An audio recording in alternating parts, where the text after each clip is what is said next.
Rumor had it you were one of the best bakers in all of Ba Sing Se. You wouldn't go as far as to say all that. But it is true, your shop did tend to get a lot of business.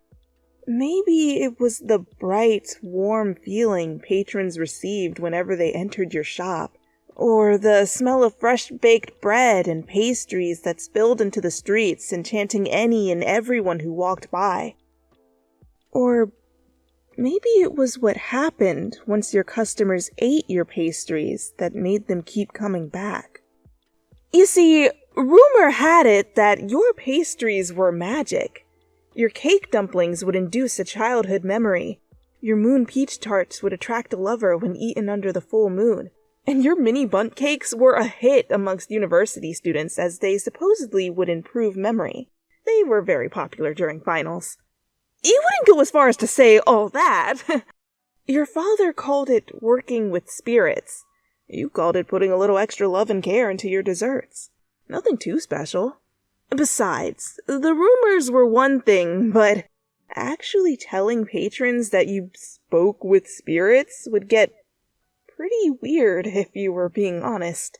Amongst the regulars who entered your shop, the children who stopped by after school, the elderly folks who came around midday to get out of the summer heat and play a game of pie show, the middle-aged couples lightly bickering on what would be the best bread to take home for tonight's dinner, you always recommended the milk rolls.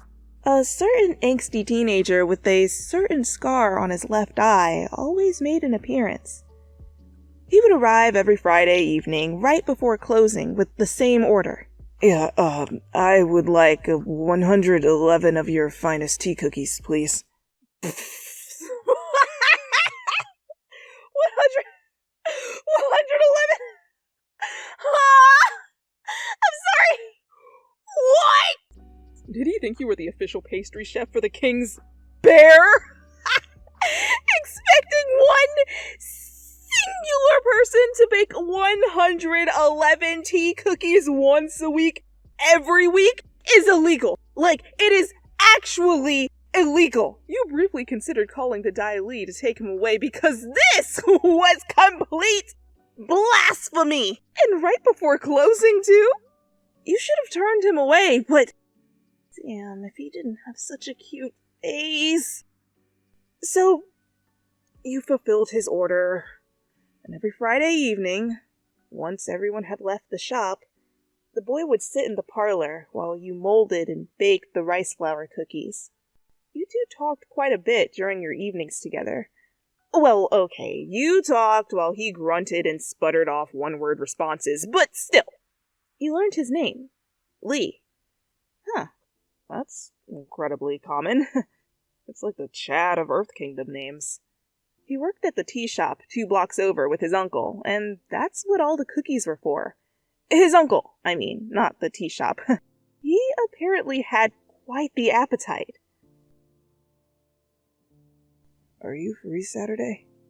Lee asked you one night while you were rolling out dough. You jumped at the sudden voice, nearly flinging the sticky ball across the room. Lee was rarely one to initiate conversation. You glanced up from the counter, shyly, causing Lee to shift his gaze away from you and towards the window. He looked even more stiff and awkward than usual, sitting on his hands in his usual seat by the door. Was he nervous? I have an order to take care of that morning, but I should be free in the afternoon, you said, cautiously. Good! Good! My uncle wanted to invite you to his shop for tea, as thanks for the cookies, he said. Oh, you replied. In all honesty, you didn't need such a gesture. After all, making cookies and pastries was literally your job, and it's not like he didn't pay you for your hard work. At this point, you've made so many tea cookies that it's just become part of your weekly routine. But you would be lying if you said you didn't want to meet the man responsible for eating over 100 cookies every week. Sure, I'd love to visit his shop, you chirped. Lee grunted, slouching further in his seat, tucking his head down. Was he blushing? Saturday came rather quickly, as it does. I mean, it's literally the next day, but the point was, it was too quick for Zuko's liking. He found himself pacing up and down the small tea shop, ignoring the annoyed stares of customers who realized their waiter would much rather run a marathon than take their orders. "Uncle, I don't understand why you had to invite this person to our shop," Zuko fumed, as the man in question leisurely delivered cups of tea to the patrons Zuko had neglected. "Because it is only common courtesy to provide payment when a person has completed a daunting task," Iroh said. "We already pay them for the cookies," Zuko countered. "I wasn't talking about the cookies." Iroh gave his nephew a knowing look. "Sitting alone with you for hours on end is no easy feat. I should know." Iroh casually placed the tray full of remaining teacups in Zuko's hand, a silent gesture to coax him back to work. "Besides, I don't exactly see you complaining when I send you over. Well, any more than usual, that is." Iroh's sly remark seemed to shake up Zuko even more, as he grew rigid and flushed. He opened his mouth to sputter out some kind of half-assed response, but shut it quickly when the door opened. And you arrived. Aw, shit! Person! Okay! Everyone be cool! Don't do anything awkward, Zuko. Hi! He squeaked. What in the name of prepubescent tomfoolery was that? Jumping at the sound of his own voice, several cups fell from his tray towards the floor, shattering them and spilling tea everywhere. Oh, great! Didn't we just establish he wasn't going to do anything awkward? Your hand shot in front of your mouth as you tried to hide your shock. You rushed to try and help the bumbling boy, only to be stopped by an older man. Allow me, he said, before sending off his nephew to fetch a broom to clean up the mess. You must be the bakery owner. And you must be the tea shop owner, Lee's uncle. The who what now? He blinked for a second, before nodding enthusiastically. You mean Junior. Yes, I am his uncle, Mushi. Iroh, Mushi, bowed. It is a great honor to have you in my shop. No. Now it was your turn to bow. The honor is all mine. I mean, I've been so curious to know who is the man responsible for taking up all my Friday evenings. You chuckled lightly. Friday is ruled by the planet Venus. It is the best time for love-drawing magic. Though, I suppose you already knew that, didn't you? He said simply. You gave the man an odd look, but he paid no mind, instead coaxing you to have a seat on one of the many soft cushions. Once seated, you remembered something. Oh, right, this is for you. Reaching into your leather bag, you produced a small box and handed it to the elderly man, who looked at you with kind eyes. He opened it and smiled. 2 small ash banana sweet rolls filled with raspberry jam and dusted with sugar sat innocently inside. The ash bananas were imported in. I bought them on a whim since they're pretty rare around these parts, but, I never knew what to do with them. Something told me last night to bake them into bread, and I figured you'd want to try something of mine that wasn't a tea cookie, so... You chuckled awkwardly. You knew, he said. I'm sorry? You replied. You didn't quite hear him. It's nothing. Mushi simply closed the box, setting it aside for later. Thank you. Oh, great. Nice going! He must think you're a total lunatic! Something told you to bake this man you've only interacted with through his nephew bread? Sure, you had a rep for being a magic baker or whatever, but you're pretty sure going around telling people spirits told you to make bread doesn't make a good first impression! But... wait. Why were you trying to make a good first impression on Lee's uncle?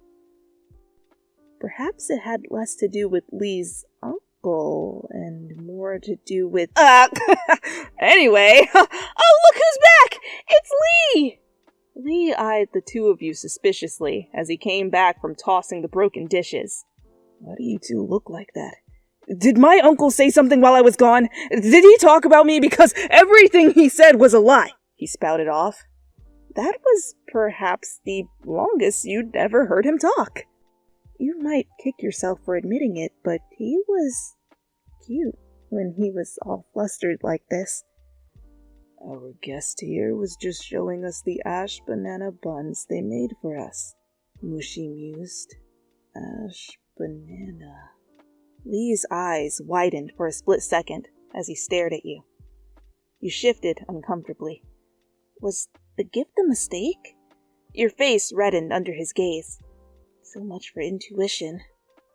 After what seemed like an eternal silence, Mushi finally perked up, causing the two of you to jump. Have a seat, Junior, he said. It's rude to leave your guest unattended to. I will go make you two a cup of my finest tea. Mushi retired to the kitchen, leaving Lee to awkwardly stumble into a seated position on the cushion across the table from you. Insert yet another eternal silence. Nice. So... Junior, huh? You quipped. He groaned. Ugh, don't start. What? You laughed as the discomfort from before melted away. You didn't notice it, but upon hearing the melodious sound, the slightest smile began to form on Lee's face. He should be the one calling the Dai Li on you. Did you know what kind of things a laugh like that does to a man? Okay, well, he didn't know either, but whatever it was, he was pretty sure it was illegal. Nothing, he said, nearly choking on his spit in an effort to keep his tone steady. Anyway, so why is someone this young running a bakery by themselves? Oh, you weren't expecting that question. Why was he suddenly talking so much now anyway? Whenever you two were alone in the bakery, you would have to pull teeth to get words out of him. My father used to run the bakery with me. He got word... You cut yourself off and lowered your voice. He got word from my uncle in the outer walls about a Fire Nation drill that tried to enter the kingdom. I don't know the details. He's been sending letters in code. I'm beginning to think there's something the government's not telling us. It's like the more and more walls there are to protect us, the more that's hidden from us about the outside world. Lee was staring intently at you now. There was something swimming in his eyes. Was that fear? Regret? You didn't get it. Why did he look like that? It's not like he did anything. Oh, wait. God, why didn't you realize it sooner? Of course something was up with Lee. It was so obvious that he was weirded out by your constant rambling.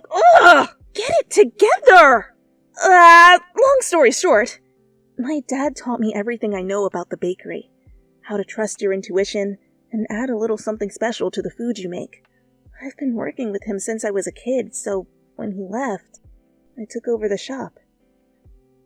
Your father is a brave man, Lee said. I know, you replied. It was then that Mushi returned with the tea. You really hoped he wasn't neglecting his other customers in favor of you. It was a weekend, and you knew how busy restaurants can get on the weekends. You only closed down your shop so you could see Lee's uncle. Lee's uncle. Mushi placed down the tea set, a kettle with matching cups paired with some cookies you recognized as your own. It felt odd being served your own cooking, yet comforting at the same time. Taking a sip of tea, you were filled with a warm feeling. Despite the summer heat, it wasn't uncomfortable. It was cozy and comforting, like no matter what happened in the outside world, you knew you could feel safe here. People could say what they want about your bakery, but you honestly believed that this tea shop was the true holder of magic. "This tea is amazing!" you gushed as Lee took a sip from his own cup. "I sure do hope so. It's white jasmine and rose." This caused you to choke on the remnants in the back of your throat, while Lee settled for a full-on spit take, covering you in the leaf juice. Roses? White jasmine? Uncle, those herbs are used for— "You should probably show our guest to the bathroom to get cleaned up," Mushi interrupted. "You did just shower them in tea. And after all that work when I made this brew especially for you two." Was that a hint of a smirk you saw ghosting his lips? Well, then again, what did you know? You had tea in your eyes. Lee held out his hand. Your face flushed as you took it. "Oh, thank you," you stuttered. "Well, you're kind of blind, so," he muttered. Lee led you out back towards the bathroom and handed you a towel. "Sorry about that," he mumbled, avoiding your gaze. "It's fine." You chuckled, drying your face and hair, taking extra care around your eyes. "No, it's not." Lee groaned, closing the door and leaning against it, dragging his hands down his face in frustration. "He's always so weird with his magic tea this and his pie show that. You want to know the reason why he has me order 111 tea cookies? Because it's a spiritual number that's supposed to induce spiritual awakening and enlightenment." He sighed, slumping down towards the ground. How could you be so okay with this? How could you just sit there and laugh that dumb cute laugh of yours and bake your dumb little cookies? How could you show up to his uncle's shop and sit across from him and give him the time of day? Whoever gave Lee, no, fuck that, Zuko, the time of day? You crouched down next to him, setting your towel down on the counter. "It really is fine," you said. "I like your uncle a lot." You like his uncle a lot? How could you like his uncle? The person Zuko likes can't like his uncle. No, wait, forget I said that. Zuko didn't like you, he just liked, shit. You spoke up again. "Oh, great. What now?" "I, like you a lot." Now it was your turn to avoid his gaze. Were you blushing? Or was your face just flushed from the tea? Either way, it was a cute look on you. That was, Lee's inner monologue, not mine. Aw, shit. Lee, how you doing there, buddy? Lee stared blankly back at you. Apparently, he's still processing. Give him a moment. Give him a moment, and... Holy fireflakes, Hotman! You just said you liked him. A lot. Speak now, Lee, or forever hold your social anxiety. "I like you too. A lot." Nice. He gulped as you inched closer on your hands and knees until your noses were nearly touching. All right, come on, it's now or never. Hesitantly, your lips met. The kiss was clumsy and awkward, as most impromptu bathroom floor kisses are. Your noses bumped into each other, your lips were slightly chapped, and you're pretty sure you still smelled like bread from this morning's order. You did, but he didn't mind. He actually quite liked the aroma. It was warm, cozy, comforting. Like no matter what happened in the outside world, he knew he would feel safe here. With you. Suddenly, the door opened and the two of you went tumbling through the doorway. Mushi stepped out of the way. It was almost like he was expecting that to happen. You two looked up at the man, scrambling to get as far away from each other as possible, as if that could somehow erase the evidence of you two making out on the bathroom floor. I was just stepping out to freshen up and powder my nose, Mushi said casually. My apologies. I assumed you were in the other bathroom. He bowed before heading back towards the front of the shop. That idiot, Zuko thought. There weren't any other bathrooms on the premises, and he knew it. Leave it to Mushi, to plant tricks up his sleeve. Clearly, this was much bigger than the tea cookies he had ordered.